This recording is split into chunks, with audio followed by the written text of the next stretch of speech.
السلام عليكم ورحمة الله وبركاته. وعليكم السلام ورحمة الله.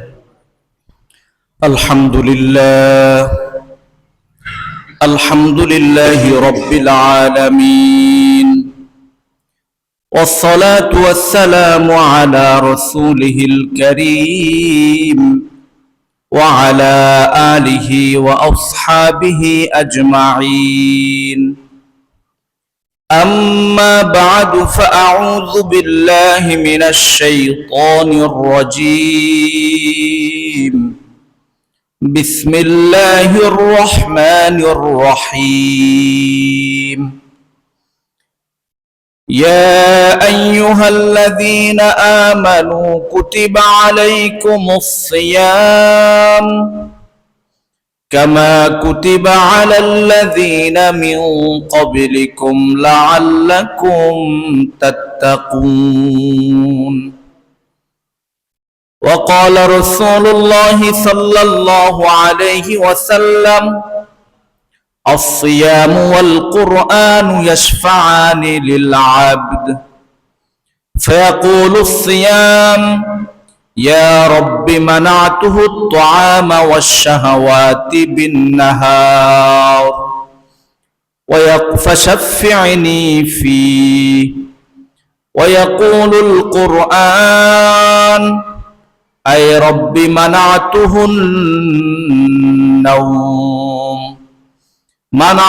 النوم بالليل فشفعني فيه. قال رسول الله صلى الله عليه وسلم: فيشفعان، أو كما قال عليه الصلاة والسلام. اللهم صل على محمد وعلى آل محمد كما صليت على إبراهيم وعلى آل إبراهيم إنك حميد مجيد. اللهم بارك على محمد وعلى آل محمد كما باركت على إبراهيم وعلى آل إبراهيم إنك حميد مجيد. আলহামদুলিল্লাহ, মহান আল্লাহ পাক রব্বুল আলামিনের নিকট শুকরিয়া জ্ঞাপন করি। আল্লাহ পাক রব্বুল আলামিন আমাদেরকে আজকে পবিত্র এই জুমার দিনে আল্লাহর ঘর মসজিদে আসার এবং বসার তৌফিক দান করেছেন। এই জন্য আমরা দিল থেকে কালিমাতুশ শুকর আদায় করে বলি আলহামদুলিল্লাহ। আলহামদুলিল্লাহ। সম্মানিত হাজিরিন, আমি আপনাদের সামনে পবিত্র কুরআনুল কারীমের সূরাতুল বাকারা থেকে একটি আয়াত পাঠ করেছি এবং রাসূলুল্লাহ সাল্লাল্লাহু আলাইহি ওয়াসাল্লামের বিখ্যাত সাহাবী আবু হুরায়রা রাদিয়াল্লাহু তাআলা আনহু হতে রিওয়ায়াতকৃত রাসূল করিম সাল্লাল্লাহু আলাইহি ওয়াসাল্লামের পবিত্র মুখ নিঃসৃত একটি হাদিস পাঠ করেছি। আল্লাহ তাআলা পবিত্র কুরআনুল কারীমের এই আয়াতকে সামনে রেখে হাদিসটিকে আমাদের আলোচনার পাথেয় করে, যাতে করে উপকারী কয়েকটি কথাবার্তা আল্লাহ তাআলা আমার মুখ থেকে বের করে দেয়, এই জন্য আমি আল্লাহ তাআলার কাছে তৌফিক কামনা করছি। ওমা তৌফিকি ইল্লা বিল্লাহ। সম্মানিত হাজিরিন, আপনারা সকলেই অবগত আছেন, এই জুমা হচ্ছে শাবান মাসের সর্বশেষ জুমা এবং আমাদের দরজায় কোরআন আছে পবিত্র মাহে রমাদানুল মুবারক। আল্লাহ তাআলা যদি চায়, হয়তো আগামী কাল থেকে আমরা অবশ্যই রোজা রাখবো, আর আল্লাহ তাআলা যদি চায় হয়তো এর পরের দিন থেকে রাখবো। সময়টা আমাদের হাতে খুব বেশি নেই, তারপরও যতটুকু সময় আছে এই সময়ের মধ্যে আমরা যদি মাহে রমজানুল মুবারকের পুরো সময়ের একটা ফজিলত, একটা রুটিন আমাদের সামনে থাকে, আমাদের চলাচলের জন্য মনে হয় একটু সুবিধা হবে।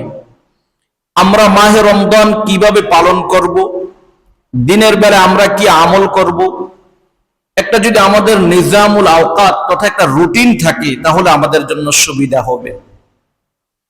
আমি আপনাদের সামনে আজকে পবিত্র রমাদানুল মোবারকের কয়েকটি কথাবার্তা বলবো এর দায়িত্ব এবং কর্তব্য সম্পর্কে।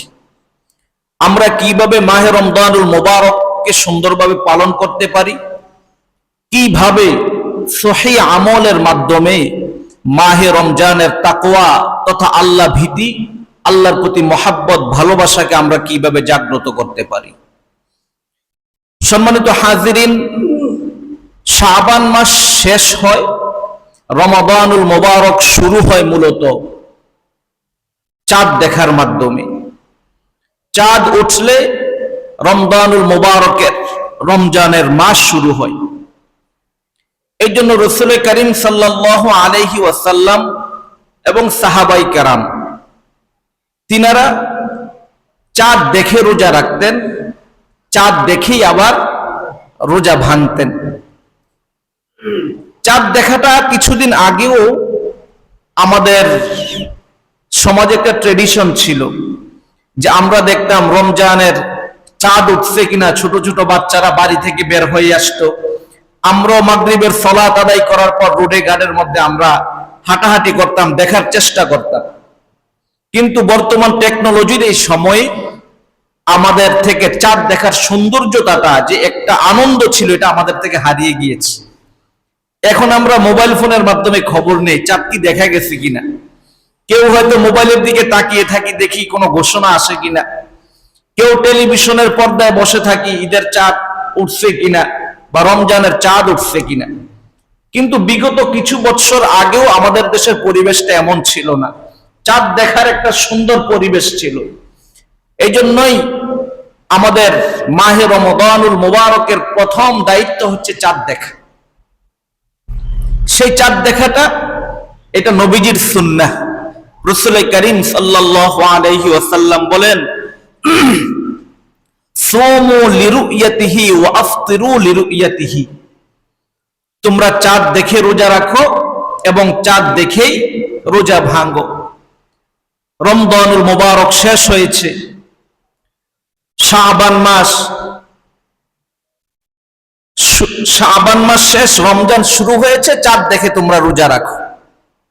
আবার যখন পবিত্র ঈদুল ফিতর আদায় করবে সেখানেও তোমরা চাঁদ দেখেই পবিত্র ঈদুল ফিতর আদায় করবে।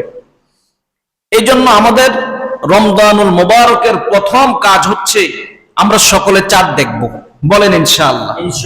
আমরা চেষ্টা করব, যদি নাও দেখা যায় কমপক্ষে 2-4 মিনিট আমি আসমানের দিকে তাকিয়ে চাঁদকে খুঁজাখুঁজি করব। সকলের চোখের পাওয়ার তো একরকম না, কমপক্ষে আমার এই সুন্নতটা আদায় হয়ে যাবে যে আমি চাঁদ দেখার জন্য চেষ্টা করেছি। আপনারা চেষ্টা করবেন তো ইনশাআল্লাহ। তাহলে রমাদানুল মোবারকের প্রথম কাজ হচ্ছে আমাদের চাঁদ দেখা। 2 নম্বর কাজ হচ্ছে চাঁদ দেখার পর তারাবির নামাজে অংশগ্রহণ করা। তারাবির সালাত সাহাবাই কেরামের ইজমা অনুযায়ী 20 রাকাত। সকল সাহাবাই কেরাম এই 20 রাকাতের উপর ঐকমত ছিলেন, এর মধ্যে কেউ দ্বিধা দ্বন্দ্ব ছিলেন না। আমরা 20 রাকাত তারাবির সালাত আদায় করব। শারীরিক কোনো অসুস্থতা থাকলে সেটা ভিন্ন কথা। 20 রাকাত তারাবির ক্ষেত্রে আমরা গাফলতি না করব। ভাই সারা বছরে তো আমরা অনেক গাফলতির মধ্যে থাকি, শুধু রমজানুল মোবারকে আল্লাহর সামনে একটু দাঁড়াবো, কিছু সময় বেশি থাকবো, পায়ের যেন কিছু ব্যথা অনুভূত হচ্ছে, এটা কার জন্য হচ্ছে? আল্লাহর জন্য হচ্ছে। আমরা সারা বছর নামাজ আদায় করি, সালাত আদায় করি, পায়ে তো ব্যথা হয় না। রমজানুল মোবারকের তারাবির মধ্যে আমরা দাঁড়াবো, একটু পায়ের মধ্যে ব্যথা হবে, এটাও যদি আমরা সহ্য করতে না পারি তাহলে আমরা আল্লাহর সামনে কি নিয়ে দাঁড়াবো? ইসলামের জন্য, দ্বীনের জন্য কত মুসলমান তাদের শরীরে রক্ত ঢেলে দিয়েছে, তাদের জীবন দিয়েছে, তাদের ধন সম্পদ সব বিসর্জন দিয়েছে। আমি আপনি যদি একটু পায়ের ব্যথা আল্লাহকে না দেখাতে পারি তাহলে আল্লাহর সামনে আমি কি নিয়ে দাঁড়াতে পারবো? আর যদি আমরা তারাবি পড়ি, এর ফজিলত কি? নবী করিম সাল্লাল্লাহু আলাইহি ওয়াসাল্লাম বলেন, মান কামা রমাদানা ঈমানান ওয়া ইহতিসাবান, মান কামা রমাদানা ঈমানান ওয়া ইহতিসাবান গুফিরা লাহু মা তাকদ্দামা মিন যামবিহি। নবীজি বলেন, মান কামা রমাদানা ঈমানান ওয়া ইহতিসাবান, কেউ যদি রমজান মাসে ঈমান নিয়ে এবং আল্লাহর কাছে সওয়াবের উদ্দেশ্যে, লৌকিকতার উদ্দেশ্যে না, মানুষে কি বলবে, আমি যদি বাড়িতে বসে থাকি ঘরের মানুষ কি বলবে, এমন উদ্দেশ্য নয়, তারাবি পড়বে একমাত্র আল্লাহকে সন্তুষ্টি করার জন্য। নবীজি বলেন, কেউ যদি রমজানের রাতের বেলায় সালাতুত তারাবি আদায় করে, গুফিরা লাহু মা তাকদ্দামা মিন যামবি, আল্লাহ তাআলা তার ভবিষ্যৎ জিন্দেগীর সকল সগীরা গুনাহগুলিকে মাফ করে দিবেন। সুবহানাল্লাহ। তাহলে একটু কষ্ট আমাদের তো সহ্য করতেই হবে। কত কাজে আমরা কষ্ট করি, শরীর হাঁপিয়ে যায়, মাথা ব্যথা শুরু হয়ে যায়, শরীরের অঙ্গ প্রত্যঙ্গগুলি ব্যথা করে, আমরা কিন্তু কাজ ছাড়ি না। কিন্তু সামান্য একটি ওজরের কারণে আমার পা একটু ব্যথা করে, এই কারণে আমরা বিশাল এই তারাবির মহান আল্লাহর পক্ষ থেকে, এই মহান ইবাদত থেকে আমরা গাফলত হয়ে যাই। এবং দেখবেন আমাদের সমাজে তারাবির সালাত নিয়ে, আপনারা যখন তারাবির সালাত শেষ করবেন, লক্ষ্মীপুর বাজারে যাবেন, ওখানে আপনারা দুজন একসাথে হয়েছেন, তো বলবে তোমাদের এখানে তারাবির কত সময় লাগে? আমাদের এখানে তো প্রায় 1.5 ঘন্টা সময় লাগে। তোমাদের? আমাদের তো নামাজ তারাবি সব মিলে 40 মিনিটে শেষ, কালকে থেকে আমাদের মসজিদে চলে আস। আপনি তাকে বলবেন যে ভাই, সারা বছরই তো ফাঁকিবাজির মধ্যেই আমরা থাকি, সারা বছর তো নিজেকে নিয়ে ব্যস্ত থাকি, এই যে তোমার থেকে আমি কিছু সময় তারাবিতে বেশি দাঁড়াতে পারলাম, আমার রবের সামনে আমি দাঁড়িয়েছিলাম, আমার পাগুলি ব্যথা শুরু হয়েছে, মাজা ব্যথা শুরু হয়েছে, তারপরও আমি দাঁড়িয়েছিলাম। এই যে এই রবের প্রতি আমার এই ভালোবাসা, এই মহাব্বত, আমার তো আসলে কোনো কিছু আল্লাহর সামনে পেশ করার মতো নেই, শুধু এই কষ্টটা আমি আল্লাহর সামনে পেশ করলাম। হতে পারে আমার এই কষ্টের উসিলায় আল্লাহ তাআলা আমাকে জান্নাতও দান করতে পারে। বরং তাকে আপনি দাওয়াত দিবেন, সারা বছরই তো তুমি তাড়াতাড়ি সবকিছু করো, এইবার রমজানে যেহেতু আমাদের মসজিদে সময়টা বেশি নেয়, তাহলে কমপক্ষে আমাদের মসজিদে এবার রমজানে চলে আস, তখন আর সে আপনাকে কিছু বলবে না। আমরা ফাঁকিবাজি করি, আমরা বিভিন্ন মসজিদ খুঁজি কোথায় সময় কম লাগে। আর আপনারা যারা খতমে তারাবি পড়েন, হাফেজ সাহেবদেরকে বলেন তাড়াতাড়ি করেন, তাড়াতাড়ি করেন। একটা কথা মনে রাখবেন, তাড়াতাড়ি করলেও সর্বোচ্চ তারা জোরাজোরি করে 5 মিনিট সময় কমাতে পারবে, এর বেশি কমাতে পারবে না। আর যদি বলেন হাফেজ সাহেব একটু সুন্দরভাবে পড়েন, আমাদের এত তাড়াতাড়ি দরকার নেই, মিডিয়াম গতিতে পড়েন, তাহলে দেখবেন শুধু 5 মিনিট সময় বাড়বে। তাহলে 5 মিনিট সময়ের জন্য আপনি একটা কোরআন খতম শুনবেন, এটার মধ্যে ভুল ভ্রান্তি থেকে যাবে, এটার হরফের অস্পষ্টতা থেকে যাবে, উচ্চারণের ভুল থাকবে।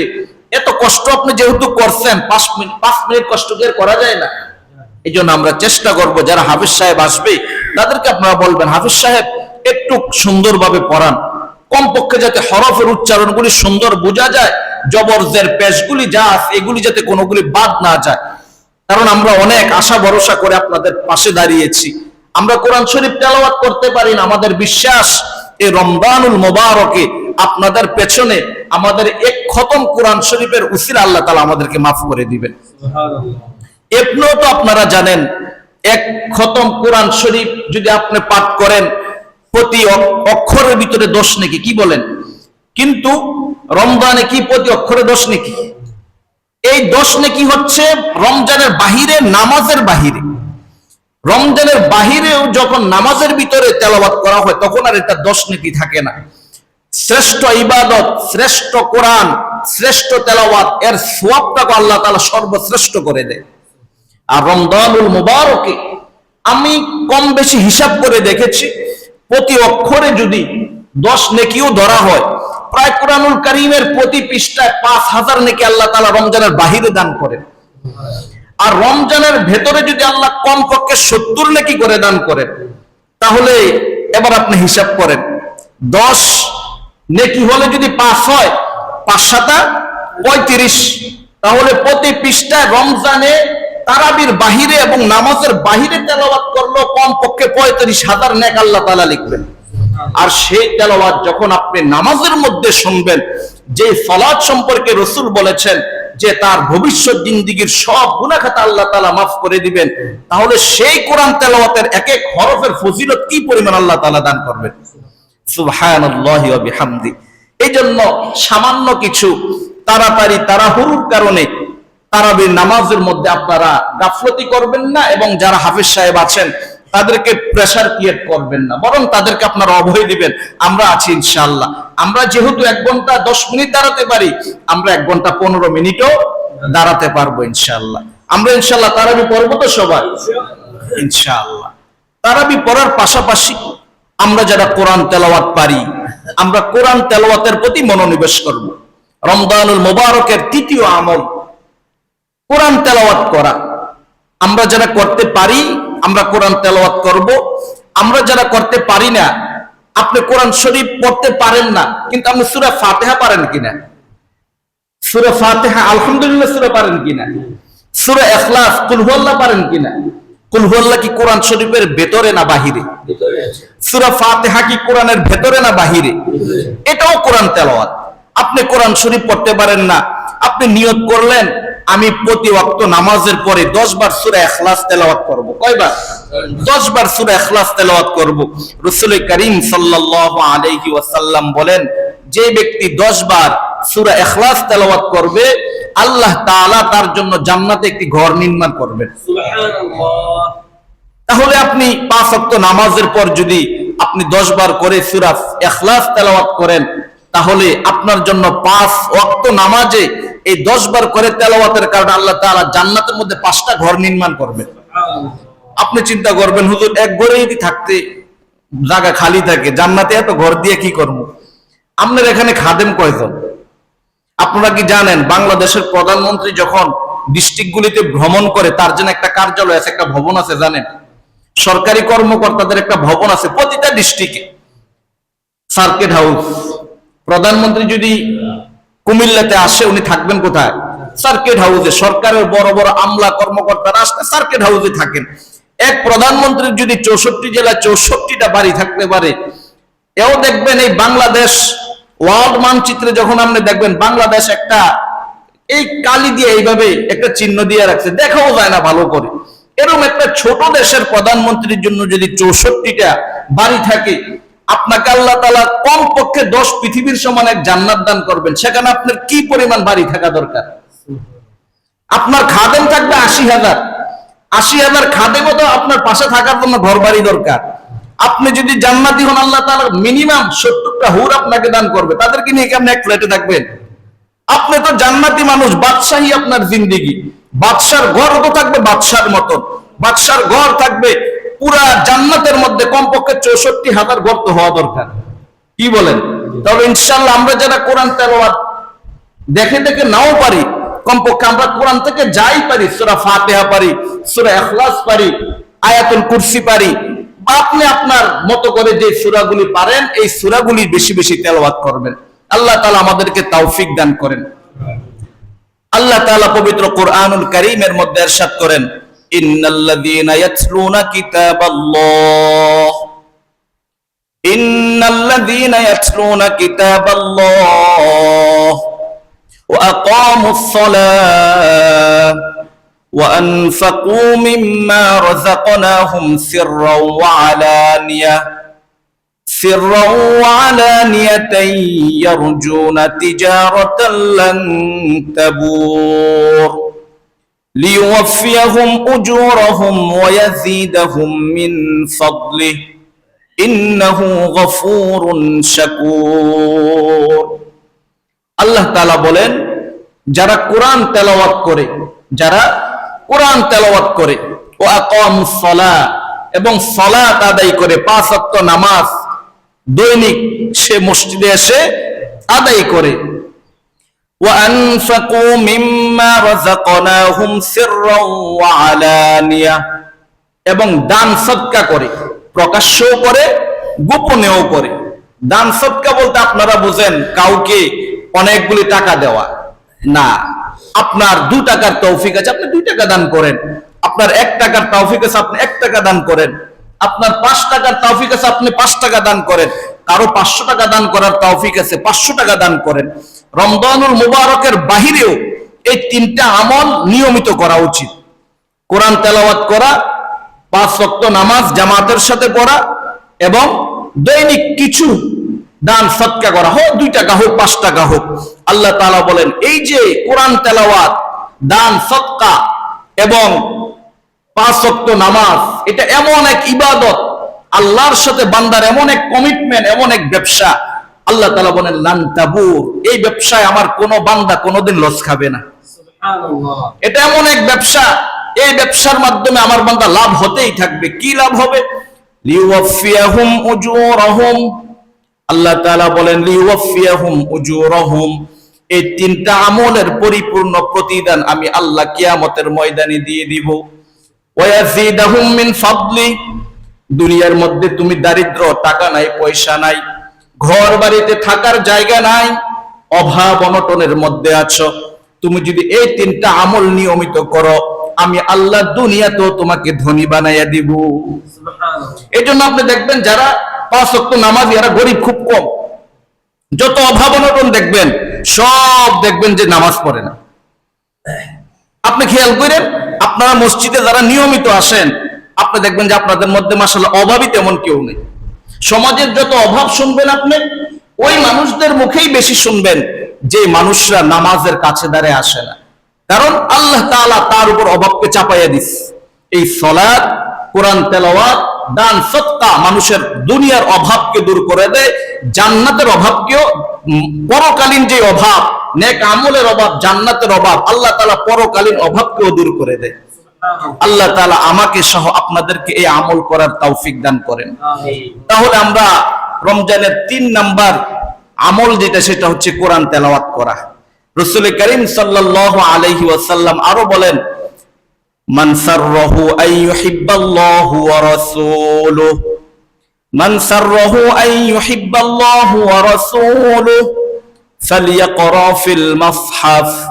নবীজি বলেন কেউ যদি চায় আল্লাহ এবং তার রাসূল তাকে ভালোবাসুক, আল্লাহ এবং তার রাসূল তাকে ভালোবাসুক, নবীজি বলেন সেজন্য ফালিয়াকরা ফিল মাসহাফ, কোরআন তেলাওয়াত বেশি বেশি করে করে। আমরা চাই কিনা আল্লাহ আমাকে ভালোবাসুক? আমি চাই কিনা রাসূল আমাকে ভালোবাসুক? আমি চাই কিনা?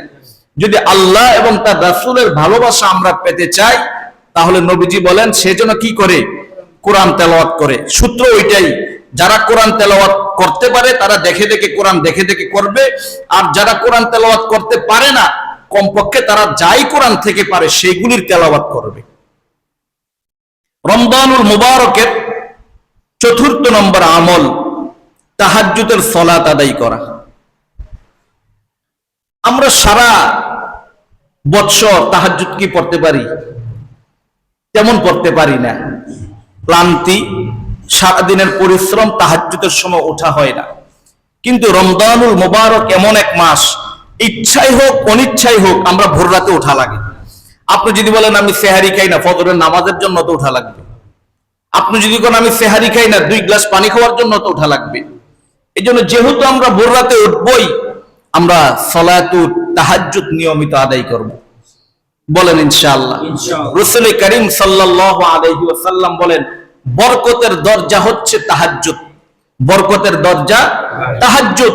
কেউ যদি নিয়মিত তাহাজ্জুদের সালাত আদায় করে, আল্লাহ তাআলা আসমানে তার বরকতের দরজাকে খুলে দেন। সুবহানাল্লাহ। ওয়া সালাতুর রাজুলি মিন জাওফিল লাইল, ভোর রাতের নামাজ, সালাতুত তাহাজ্জুদের নামাজ আমার উম্মতের বরকতের দরজাকে খুলে দেয়।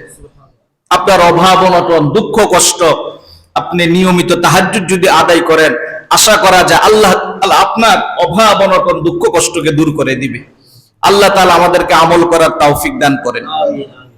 রমজানের 5ম নাম্বার আমল সাহারি খাওয়া। শব্দটা সাহারি, বলেন শব্দটা কি? সাহারি। সেহারি না, সেহেরি হচ্ছে জাদু করা। কয় না সেহের করছে?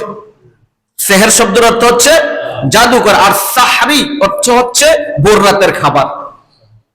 সাহারি খাওয়া এটা সুন্নত। বুখারী সহকারে সিয়াসিত্তার অধিকাংশ কিতাবগুলির মধ্যে সাহারি নিয়ে অনেকগুলি হাদিস আসছে। তার মধ্যে অন্যতম একটি হাদিস হচ্ছে নবী করিম সাল্লাল্লাহু আলাইহি ওয়াসাল্লাম বলেন, তাসাহহারু ফাইন্না ফিস সাহুরি বারাকা।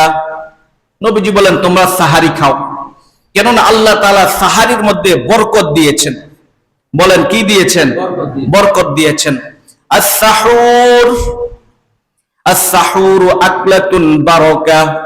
নবীজি বলেন সাহারি হচ্ছে একটা বরকতময় খাবার।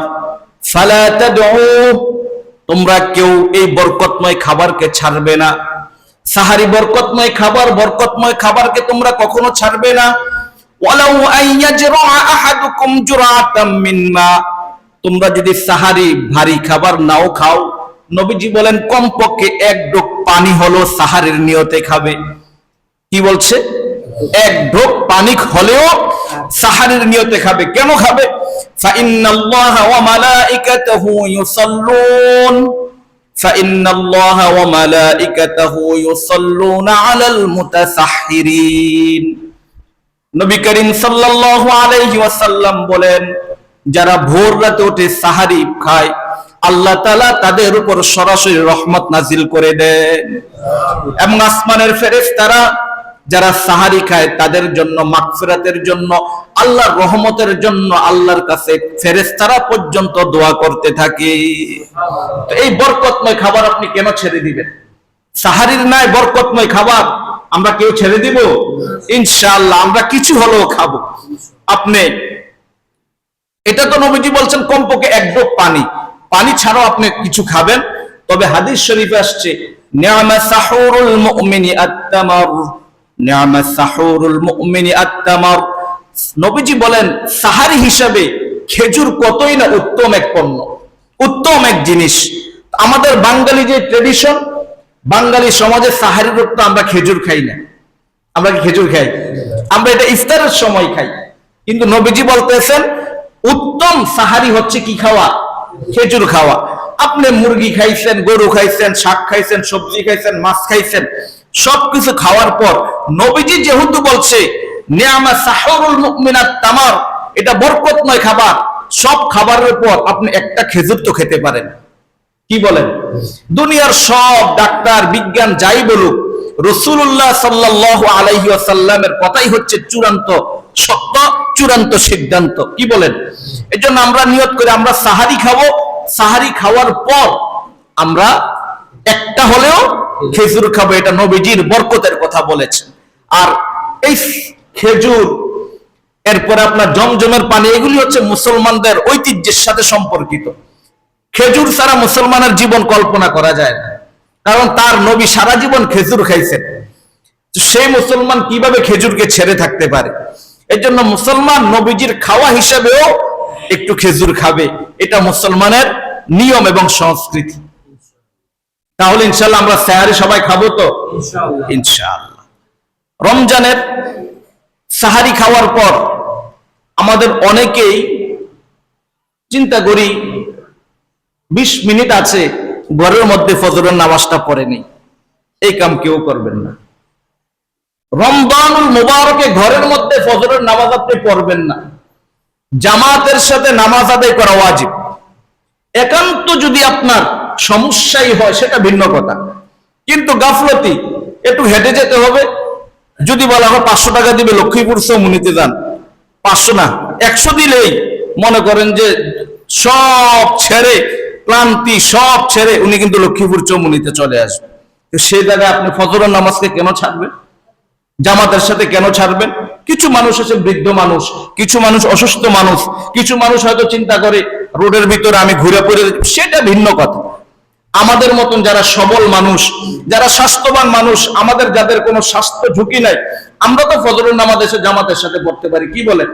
তাহলে রমজানুল মুবারকে আমি একেবারে ওয়াদা করে নিব 30 দিন, 30 দিনের মধ্যে একদিনও আমি ফজরের নামাজ জামাত ছাড়া পড়বো না। বলেন ইনশাআল্লাহ। পড়বেন তো ইনশাআল্লাহ?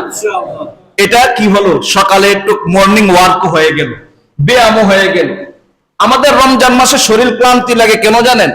আমরা ভাইবে নিছি রোজা রাখতে শরীর ক্লান্তি লাগে, এটাই হচ্ছে আমাদের বড় ক্লান্তি। কিন্তু আপনি দেখবেন রোজার মাসে শরীর যতটা সবল থাকে, আপনি কাজ করে দেখেন আর মনের ভিতরে এটা আইনেন যে রাসূলুল্লাহর সাহাবারা বদরের যুদ্ধে রোজা রেখে অংশগ্রহণ করছে। রোজা রাখলে মানুষের শরীর সতেজ থাকে, তরতাজা থাকে, শরীরে বল থাকে। হয়তো দিনের শেষের বেলা এসে কিছুটা ক্লান্ত থাকে, থাকবেই তো, কোনো কাজ কাম নাই, রোজা না রাখছি, চুপ করে আমরা বসে থাকি। এজন্য ওই মনের ভিতরে ক্লান্তি ক্লান্তি ভাব চিন্তা করতে করতে আমরা নিজেরাও ক্লান্ত হয়ে যাই। আপনি দেখবেন এই যে বৃষ্টির পানি, আমরা বাচ্চাদেরকে বলি বৃষ্টির পানিতে ভিজেও না, জ্বর উঠবে। আমরা বারবার এটা আমাদের মাইন্ডে এটা সেট আপ হয়ে গেছে। এই জন্য বৃষ্টির পানিতে বাচ্চা কিছুক্ষণ ভিজলে কি ওঠে? জ্বর ওঠে। আধুনিক বিজ্ঞান বলে বৃষ্টির পানি হচ্ছে সবচেয়ে পবিত্র পানি, সবচেয়ে স্বচ্ছ পানি। কি বলেন? এই পানিতে ভিজলে মানুষের জ্বর হয় না, কিন্তু আমরা যে মাথার ভিতরে ঢুকে ফেলছি এই কারণে আমাদের জ্বর হয়। এই জন্য আমরা রমজান মাসে আমি রোজা রাখছি, আমি খুব ক্লান্ত, এটা যেহেতু আমি মনের ভিতরে আনছি, দেখবেন আপনি কিছুক্ষণ কাম করলে আপনার পানির পিপাসা লেগে গেছে। আসলে ওই যে মনের ভিতরে আপনি সেট আপ দিয়ে দিয়েছেন আমি ক্লান্ত।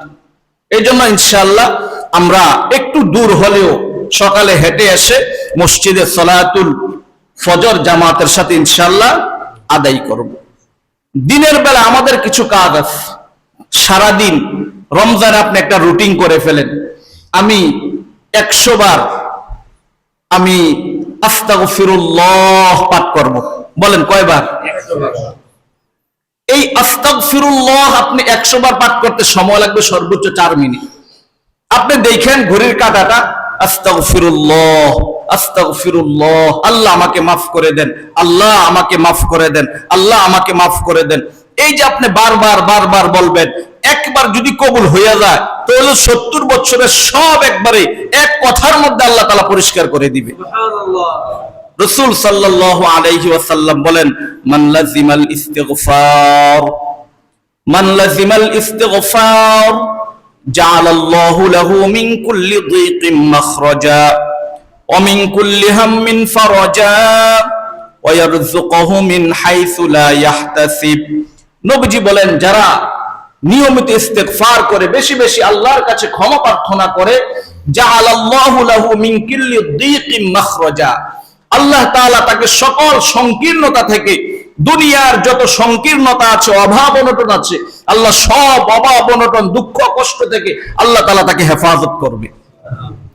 অমিন কুল্লি হাম্মিন ফারাজা, টেনশন, মাইগ্রেশন, অভাব অনটন, যত টেনশন আছে, নবীজি বলেন কেউ যদি নিয়মিত ইস্তেগফার করে আল্লাহ তাআলা তার টেনশনকে দূর করে দিবেন।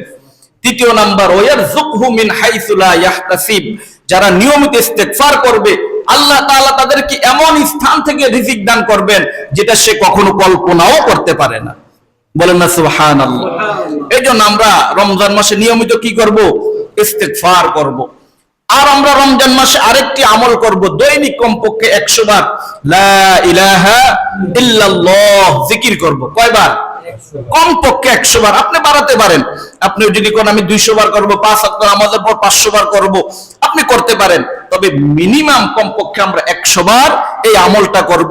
রাসূল করিম সাল্লাল্লাহু আলাইহি ওয়াসাল্লাম বলেন, মান ক্বালা লা ইলাহা ইল্লাল্লাহ, মান ক্বালা লা ইলাহা ইল্লাল্লাহ মিআতা মাররা লাম ইয়াবআসুল্লাহু ইয়াওমাল কিয়ামাহ, লাম ইয়াবআসুল্লাহু ইয়াওমাল কিয়ামাতি ওয়া ওয়াজহুহু কাল কমারি ফি লাইলাতিল বদর।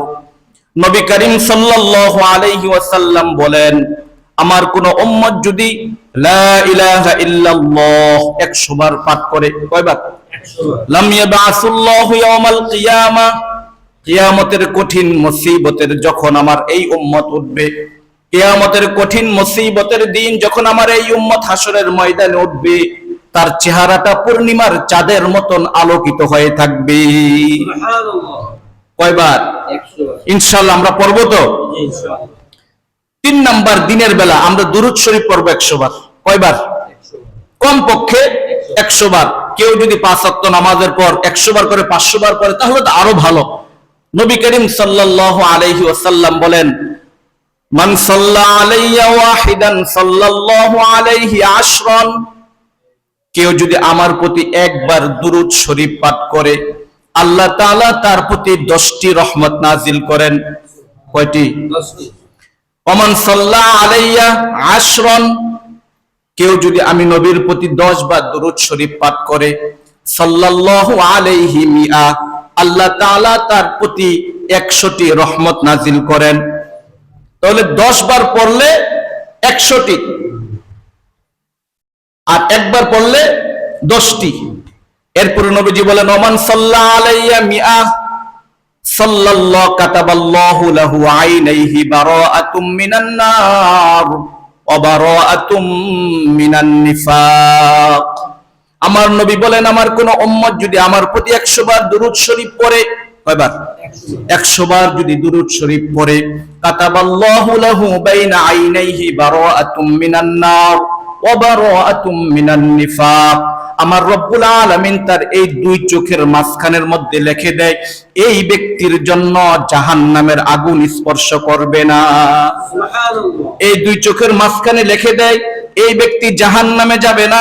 আর এই দুই চোখের মাঝখানে লেখা দেয় ওয়া বারাআতুম মিনান নিফাক, এই ব্যক্তি কখনো মুনাফিক হবে না।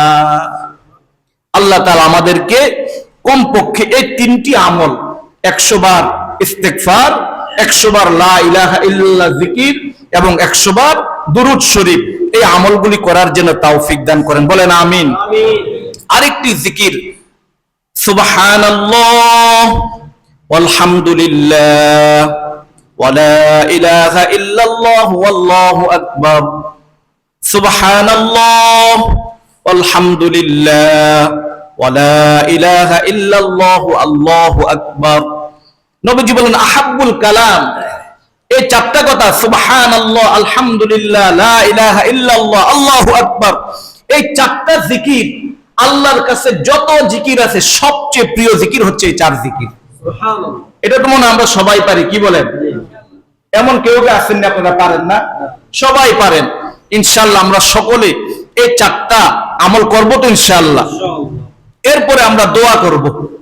রমজানুল মুবারকের আর অন্যতম আমল কি করা? দোয়া করা। 5 ওয়াক্ত নামাজের পর তো দোয়া করবই, পাশাপাশি ইফতার যখন সামনে নিয়ে আমরা বসি, আমরা বসে থাকি, বসে বসে অযথা কথা বলি। আপনি আপনার পরিবার নিয়ে বসছেন, আপনি একটু দোয়া করেন, সবাই হাত তুললো, এটা তারা অভ্যাস হয়ে উঠলো। আপনি চিন্তা করেন হুজুর আমি কি কিছু জানি দোয়া কিভাবে করে? আপনারা আমার থেকে ভালো জানেন। আপনি কি বলতে পারেন না আল্লাহ আমার দুঃখ বেদনা দূর করে দাও, আল্লাহ আমার ছেলেগুলি বিদেশে আছে তাদেরকে তুমি কবুল করো, এটা কি বলতে পারেন না? আল্লাহ আমি অসুস্থ আছি আমাকে সুস্থতা দান করো, আমার বাবা মা মারা গেছে তাদেরকে জান্নাত দান করো, এটা কি আপনি বলতে পারেন না? আপনি হাত তুলে তাদেরকে নিয়ে দোয়া করবেন। ক্বালা রাসূলুল্লাহ সাল্লাল্লাহু আলাইহি ওয়াসাল্লাম, নবীজি বলেন সালাসাতুন লা তুরাদ্দু দাওয়াতুহুম, 3 শ্রেণীর মানুষের দোয়া আমার আল্লাহ কখনো ফিরাইয়া দেয় না। কয় শ্রেণীর মানুষের দোয়া? 3 শ্রেণীর মানুষের দোয়া আমার আল্লাহ কখনো ফিরিয়ে দেয় না। 1 নাম্বার আস-সাইমু হাত্তা ইফতিরা, রোজাদার যখন রোজা রাখে ইফতার করা পর্যন্ত সে যত দোয়া করে আল্লাহ তাআলা তার একটি দোয়াকেও ফিরিয়ে দেন না। সুবহানাল্লাহ। তাহলে আমরা ইফতার রাখ পর্যন্ত যখনই সময় পাবো আমরা দোয়া করব। দোয়ার জন্য আপনি নামাজের মতন ওযু করে বসে এইভাবে হাত তুলে দোয়া করতে হবে এমনটাও না। আপনার যখন মনে হয়েছে আমার একটা বিপদ, আপনি হাঁটতেছেন, আল্লাহ আমার অভাব অনটন দূর করে দাও, আল্লাহ আমার মা খুব অসুস্থ, আমার মাকে তুমি শাফা দান করো, আল্লাহ আমার ছেলেটা বিদেশের বাড়িতে আছে তার কামাই রোজগারে বরকত দান করো, তার শত্রু হিংসুকের হাত থেকে আল্লাহ তুমি হেফাজত করো। এই যে আপনি মুখ দিয়ে বলতেছেন এইগুলি দোয়া, আপনি যখনই বলবেন তখনই এগুলি কি হয়ে যাবে? দোয়া হয়ে যাবে। আল্লাহ তাআলা ইফতার পর্যন্ত আপনার দোয়াকে কখনো ফিরাবেন না। আল্লাহ তাআলা আমাকে এবং আপনাদেরকে এই আমলগুলি করার তৌফিক দান করেন। ইফতার করা, ইফতার করা একটি সওয়াবের কাজ, সময় কম, এই জন্য আমি বিস্তারিত বললাম না। ইফতার করা এবং অন্যকে করানো। নিজে 10-12 আইটেমের খাবার নিয়ে বইছেন, নিজের ছোট ভাইটা বিদেশ গেছে 4-5 লাখ টাকা মারি খাইছে, এতে কটা বুট নিয়ে আর মনে করেন আলুর চপ আর কিছু ওই পুরি বা এই জাতীয় কিছু নিয়ে বসছে, আপনার ঘরে আইটেমের শেষ নাই। এটা মুসলমানের সিফাত না। মুসলমান নিজে খাবে, অন্যকেও খাওয়াবে। আপনাদের মাদ্রাসা আছে, মসজিদ আছে, বা আপনার আশেপাশের অনেক দুঃখী মানুষ আছে, আপনি তো হরেক রকম আইটেম দিয়ে ইফতার করতে পারেন, তারা সেইভাবে ইফতার করতে পারে না। এই জন্য আপনারা চেষ্টা করবেন যাদের ইফতার নাই, যারা তাদেরকে একটু ইফতার দিয়ে সহযোগিতা করতে চেষ্টা করবেন। মুরব্বী যারা আছেন তারা ইতিকাফের নিয়ত করবেন, যে হইতে পারে এই রমজান আমার জীবনের সর্বশেষ রমজান। ইতিকাফের নিয়ত করা, লাইলাতুল কদরি খায়রুম মিন আলফি শাহর। আল্লাহ তাআলা বলেন এই ইতিকাফ যারা করবে তারা লাইলাতুল কদর পেয়েই যাবে। আর লাইলাতুল কদর যারা পাবে তারা এক রাতকে আল্লাহ বলছেন কি 1000 মাসের চেয়েও উত্তম মাস। এই জন্য আমরা ইতিকাফের নিয়ত করব। আর যদি আমরা ইতিকাফ নাও করি, কমপক্ষে 20 রমজানের পর বেজর রাত্রগুলি আমরা লাইলাতুল কদরকে তালাশ করব। আর বিশেষ করে 24 রাত্র, এটা তো জোর রাত্র। আব্দুল্লাহ ইবনে আব্বাস থেকে একটি হাদিস আছে, ওই রাত্রেও লাইলাতুল কদর হওয়ার সম্ভাবনা আছে। আমরা চেষ্টা করব ওই রাত্রেও লাইলাতুল কদরকে তালাশ করা। এবং সর্বশেষ আমরা সদকাতুল ফিতর, ঈদের চাঁদ ওঠার আগেই, আমরা যখন রমজানের রোজা রাখার পরে আমরা ঈদগাতে যাওয়ার আগেই আমরা সদকাতুল ফিতর গুলি আদায় করে দিব। পরিবারের সবার জন্য সদকাতুল ফিতর দিয়ে দিবেন, যেটা নির্ধারিত হবে সেটা আমরা বলে দিব, আপনারা সদকাতুল ফিতর আদায় করে দিবেন। আমি রমজানে আমাদের আমলগুলিকে আবার সংক্ষিপ্তভাবে বলছি। 1 নাম্বার হচ্ছে রমজানের রোজা দেখা, রমজানের চাঁদ দেখা। কি দেখা? চাঁদ দেখা। এবং একটি দোয়াও আছে, আল্লাহুম্মা আহিল্লাহু আলাইনা বিল আমনি ওয়াল ঈমান ওয়াস সালামাতা ওয়াল ইসলাম রব্বি ওয়া রাব্বুকাল্লাহ। যারা পারেন দোয়া করবেন, কমপক্ষে চাঁদ দেখার জন্য 2-4 মিনিট সময় ব্যয় করবেন। 2 নাম্বার, চাঁদ দেখার পর আপনারা তারাবিতে অংশগ্রহণ করবেন, চেষ্টা করবেন 20 রাকাত তারাবি জামাতের সাথে পড়ার জন্য। 3 নাম্বার, কোরআন তেলাওয়াত। নিজে তো তারাবিতে শুনেন, যদি পারেন নিজে রমজানে কোরআন তেলাওয়াত বেশি বেশি করবেন। পাশাপাশি যারা কোরআন তেলাওয়াত দেখে দেখে করতে পারেন না, কমপক্ষে সূরা ফাতিহা, ইখলাস আপনি যাই পারেন এগুলি বেশি বেশি তেলাওয়াত করবেন। 4 নাম্বার, রাতের বেলা তাহাজ্জুদ আদায় করবেন। 5 নাম্বার, সাহারি খাবেন। নবীজি বলছেন যারা সাহারি খায় তাদের উপর আল্লাহ তাআলা রহমত দান করেন, ফেরেশতারা তাদের মাগফিরাত এবং রহমতের জন্য দোয়া করতে থাকেন। 6 নাম্বার, একেবারে 30 দিন একেবারে ফজরের নামাজ বা জামাতের সাথে মসজিদে এসে আদায় করবেন। 7 নাম্বার, দৈনিক আল্লাহর জিকির করবেন, সুবহানাল্লাহ আলহামদুলিল্লাহ ওয়া লা ইলাহা ইল্লাল্লাহু আল্লাহু আকবার। এই জিকির বেশি বেশি করবেন। 8 নাম্বার, ইস্তিগফার, আস্তাগফিরুল্লাহ ওয়া আতুবু ইলাইহি। কমপক্ষে কয়বার বলছি? 100 বার। এরপরে লা ইলাহা ইল্লাল্লাহ 100 বার। এরপরে সাল্লাল্লাহু আলাইহি ওয়াসাল্লাম দুরূদ শরীফ 100 বার পাঠ করবেন এবং বেশি বেশি দোয়া করবেন। কমপক্ষে ইফতারের আগে অবশ্যই পরিবারের সবাইকে নিয়ে দোয়া করবেন। এছাড়াও 5 ওয়াক্ত নামাজের সময় বা যখন সময় হয় আপনি দোয়া করতে পারেন, দোয়া করবেন। 12 নাম্বার হচ্ছে নিজে ইফতার করবেন এবং অন্যদেরকে ইফতার দিবেন। রমজান মাসে আপনার একদিন আপনার পাড়া প্রতিবেশী যারা আছে 8-10টা ফ্যামিলি, তাদেরকে কিছু কিছু ইফতার দিলেন, এতে আপনারও সওয়াব হবে, তাদেরও সওয়াব হবে। এরপরে মাহে রমজানুল মুবারকে আমরা লাইলাতুল কদরকে তালাশ করব, আমরা ইতিকাফের নিয়ত করব। সর্বশেষ 15 নাম্বার হচ্ছে আমরা সকলে অবশ্যই অবশ্যই ঈদগাতে যাওয়ার আগে আমরা সকলেই সদকাতুল ফিতরকে আদায় করে দিব। আরেকটা ভুলে গেছি, 16 নাম্বার, আমরা দৈনিক কিছু হলেও সদকা করব। কিছু হলেও, হোক 1 টাকা, হোক 2 টাকা, হোক 5 টাকা, হোক 10 টাকা বা 20 টাকা। আর শুক্রবারে মসজিদে যখন আমরা আসব, আমি রমজানে সদকা করতে এসেছি এমন নিয়ত নিয়ে আমরা টাকাটা নিয়ে মসজিদে আসব। আমরা দান বাক্স দিতে অন্যান্য মাসের চেয়ে এই মাসে মসজিদে আমরা একটু দানটা বেশি করব। আল্লাহ তাআলা আমাকে এবং আপনাদেরকে এই কথাগুলোর উপর আমল করার তৌফিক দান করেন। ওয়া আখিরু দাওয়ানা আনিল হামদুলিল্লাহি রাব্বিল আলামিন। আসসালামু আলাইকুম ওয়া রাহমাতুল্লাহি ওয়া বারাকাতুহু।